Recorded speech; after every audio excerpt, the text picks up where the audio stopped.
The Devil and his Grandmother. There was a great war, and the king had many soldiers, but gave them small pay, so small that they could not live upon it. So 3 of them agreed among themselves to desert. One of them said to the others, "If we are caught, we shall be hanged on the gallows. How shall we manage it?" Another said, "Look at that great cornfield. If we were to hide ourselves there, no one could find us. The troops are not allowed to enter it, and tomorrow they are to march away." They crept into the corn, only the troops did not march away, but remained lying all round about it.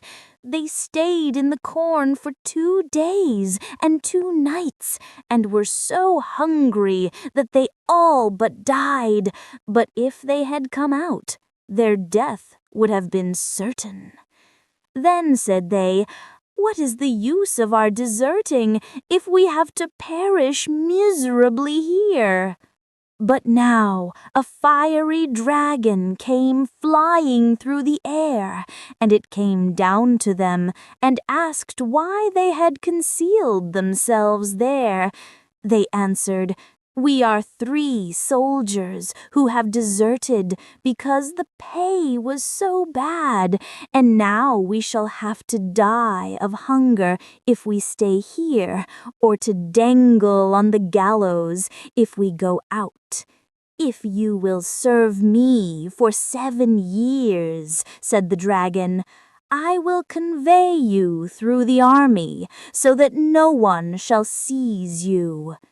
"We have no choice and are compelled to accept," they replied. Then the dragon caught hold of them with his claws and carried them away through the air over the army and put them down again on the earth far from it. But the dragon was no other than the devil. He gave them a small whip and said, "Whip with it and crack it, and then as much gold will spring up round about as you can wish for. Then you can live like great lords, keep horses, and drive your carriages. But when the 7 years have come to an end, you are my property." Then he put before them a book which they were all 3 forced to sign. "But first I will ask you a riddle," said he, "and if you can guess it, you shall be free and released from my power."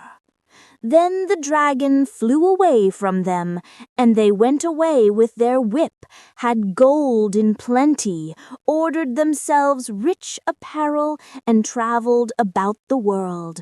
Wherever they were, they lived in pleasure and magnificence, rode on horseback, drove in carriages, ate and drank, but did nothing wicked.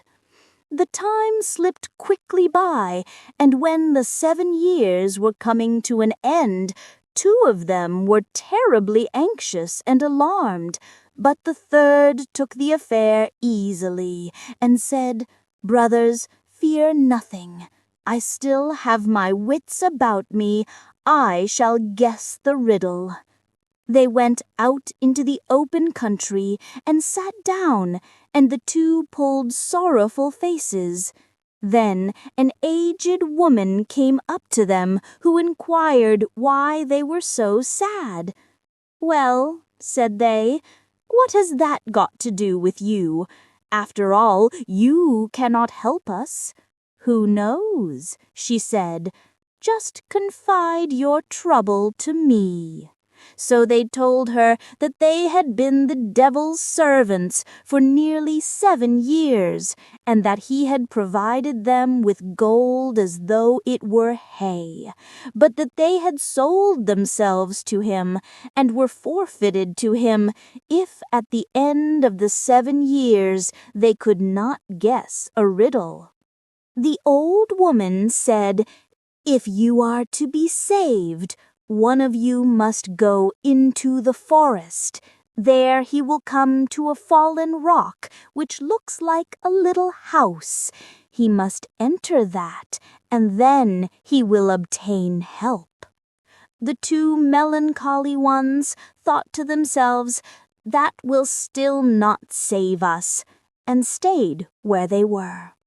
But the third, the merry one, got up and walked on in the forest until he found the rock house. In the little house, a very aged woman was sitting, who was the devil's grandmother, and asked the soldier where he came from and what he wanted there. He told her everything that had happened, and as he pleased her well, she had pity on him and said she would help him. She lifted up a great stone which lay above a cellar and said, "Conceal yourself there. You can hear everything that is said here. Only sit still and do not stir. When the dragon comes, I will question him about the riddle. He tells everything to me, so listen carefully to his answer." At 12 o'clock at night, the dragon came flying thither and asked for his dinner. The grandmother laid the table and served up food and drink so that he was pleased, and they ate and drank together. In the course of conversation, she asked him what kind of a day he had had and how many souls he had got. "Nothing went very well today, but I have laid hold of 3 soldiers. I have them safe." "Indeed, 3 soldiers. They're clever. They may escape you yet." The dragon said mockingly, "They are mine. I will set them a riddle which they will never be able to guess." "What riddle is that?" she inquired. "I will tell you. In the great North Sea lies a dead dogfish. That shall be your roast meat, and the rib of a whale shall be your silver spoon, and a hollow old horse's hoof shall be your wine-glass." When the devil had gone to bed, the grandmother raised up the stone and let out the soldier. "Did you give heed to everything?" "Yes," he said. "I know enough and will save myself." Then he had to go back another way, through the window, secretly and with all speed, to his companions. He told them how the devil had been outwitted by the grandmother, and how he had learned the answer to the riddle from him. Then they were all delighted and of good cheer, and took the whip and whipped so much gold for themselves that it ran all over the ground. When the 7 years had fully gone by, the devil came with the book, showed the signatures, and said, "I will take you with me to hell. There you shall have a meal. If you can guess what kind of roast meat you shall have to eat, you shall be free and released from your bargain, and may keep the whip as well." Then the first soldier began and said, "In the great North Sea lies a dead dogfish. That, no doubt, is the roast meat." The devil was angry and began to mutter, "Hmm. He asked the second, "But what will your spoon be?" "The rib of a whale. That is to be our silver spoon." The devil made a wry face, again growled, "Hmm. He said to the third, "And do you also know what your wine-glass is to be?" An old horse's hoof is to be our wine glass."